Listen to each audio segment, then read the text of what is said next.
کہ وہ تشریف لائیں، آپ حضرات کے سامنے خطاب فرمائیں حضرت مولانا محمد اعجاز مصطفیٰ صاحب۔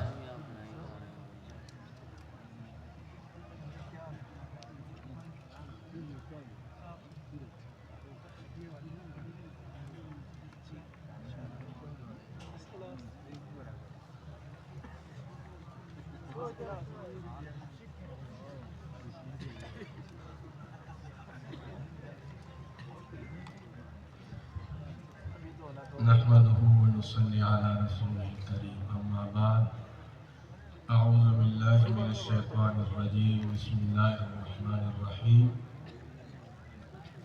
وما ارسلناک الا رحمتا للعالمین صدق اللہ العظیم۔ تمام بھائیوں کو السلام علیکم ورحمۃ اللہ وبرکاتہ۔ یہ ذمہ دار سٹیج ہے اور بڑے بڑے اکابر خطباء حضرات موجود ہیں۔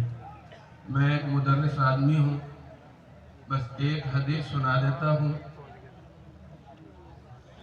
حضور صلی اللہ علیہ وسلم کا ارشاد ہے کہ اللہ تعالیٰ نے فرشتوں کی ایک جماعت اس کام پر لگائی ہے کہ وہ دنیا میں چل پھر کر ایسی جگہوں کو تلاش کرتے ہیں جہاں اللہ کے دین کی بات ہو رہی ہے، جہاں قرآن کریم کی تلاوت ہو رہی ہے۔ تو ایک جماعت جب ایسی مجلس کو پا لیتی ہے تو وہ دوسرے فرشتوں کو بلاتی ہے، وہ سب آ جاتے ہیں اور اس مجلس میں شریک ہوتے ہیں۔ یہاں آپ اور میں موجود جس طرح ہیں، اس طرح اللہ کے فرشتے بھی یہاں موجود ہیں اور ہم سے زیادہ موجود ہیں، اور یہاں سے پھر وہ اللہ کے ہاں پیش ہوتے ہیں۔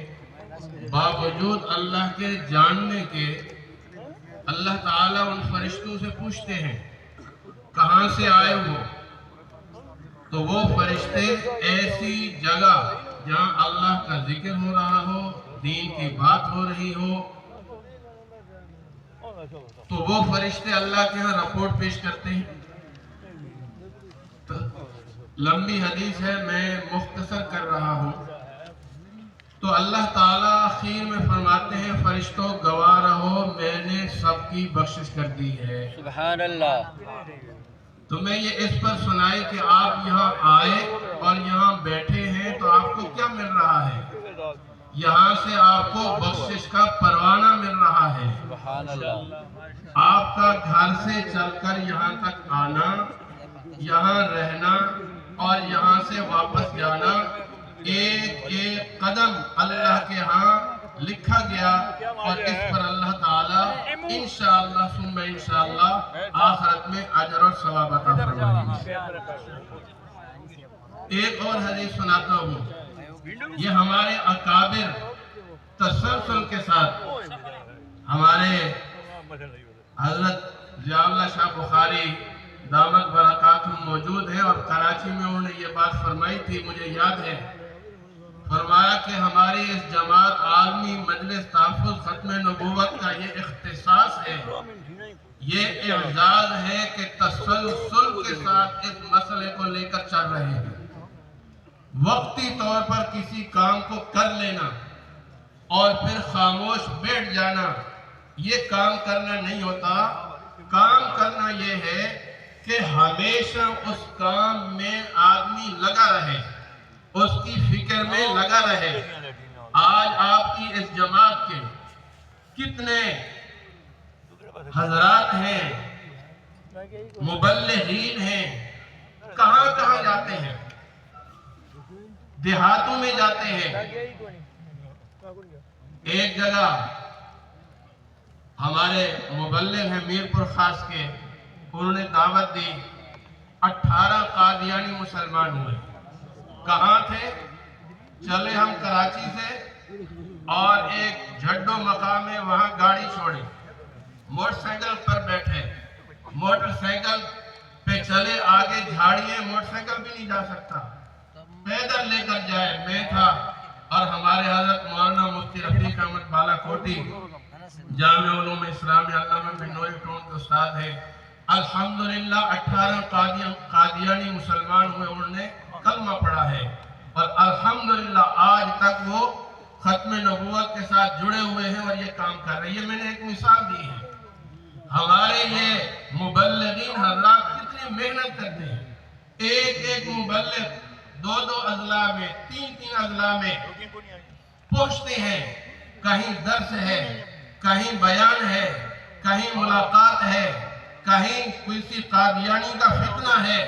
تو میرے بھائیوں, ہمیں شکر ادا کرنا چاہیے کہ آج کے دور میں اللہ تعالیٰ نے ہمیں ان اکابر کے ساتھ جوڑا ہے کہ جن کو ہر دم فکر حضور صلی اللہ علیہ وسلم کے ختم نبوت کے تحفظ کی ہے. اور یہ ہمارے لیے بڑا اعزاز ہے.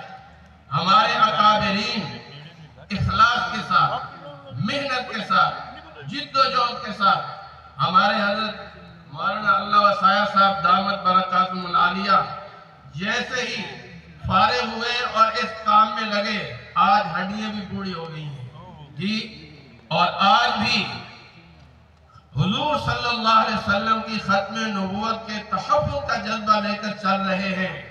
خود بھی فکر مند ہوتے ہیں, جماعتوں کو فکر مند کرتے ہیں. ایک آدمی جماعتوں کو فکر مند کر رہا ہے, جوڑ رہا ہے, اپنے ساتھ لے کے چل رہا ہے.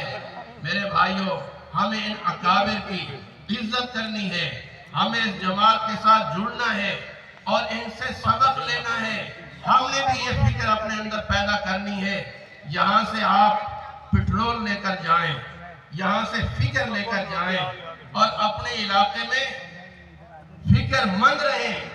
گلی گلی میں سچ کہتا ہوں, اگر ایک علاقے میں 3 آدمی متوالے, پروانے, دیوانے اگر کھڑے ہو جائیں, ایک شہر میں پورا شہر انشاءاللہ وہاں کوئی قادیانی پر نہیں مار سکتا.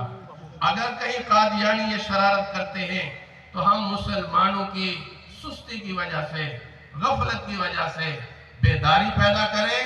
اس کام سے اعلیٰ کوئی کام نہیں ہے. کیوں؟ ہمارے اکابر فرماتے ہیں, ہمیں سبق پڑھایا, یہ حضور صلی اللہ علیہ وسلم کی ذات کے تحفظ کا کام ہے. باقی جتنے کام ہیں یہ حضور کی صفات ہیں. ذات محفوظ ہے تو صفات بھی محفوظ ہے, اگر ذات محفوظ نہیں تو صفت بھی محفوظ نہیں. آخری حدیث سنا دیتا ہوں. حضرت علاء ابن حضرمی رحمہ اللہ سے روایت ہے, وہ فرماتے ہیں یہ حدیث مجھے اس نے سنائی جس نے خود حضور صلی اللہ علیہ وسلم سے سنا. فرمایا ایک قوم آخری زمانے میں آئے گی, لیکن اللہ تعالیٰ ان کو اجر اور ثواب پہلوں کے برابر عطا فرمائیں گے. آئے گی آخر میں اجر اور ثواب میں پہلوں کے برابر. 3 کام کرے گی, امر بالمعروف, نہی عن المنکر, اور وَيُقَاتِلُونَ أَهْلَ الْفِتَنِ, جو فتنہ پرور لوگ ہیں ان کے ساتھ وہ مقابلہ کرے گی.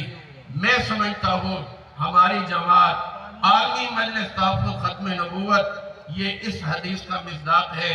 انشاءاللہ جو بھی اس میں کام کرے گا, کسی بھی اعتبار سے حصہ ڈالے گا, انشاءاللہ اس کو ثواب پہلوں کے برابر ہوگا. اللہ تعالیٰ مجھے بھی اور آپ کو عمل کی توفیق عطا فرمائے, اور مرتے دم تک اللہ اس کال کے ساتھ جوڑے رکھے اور ہمارا خاتمہ اسی کال پر آئے. وآخر دعوانا ان الحمدللہ.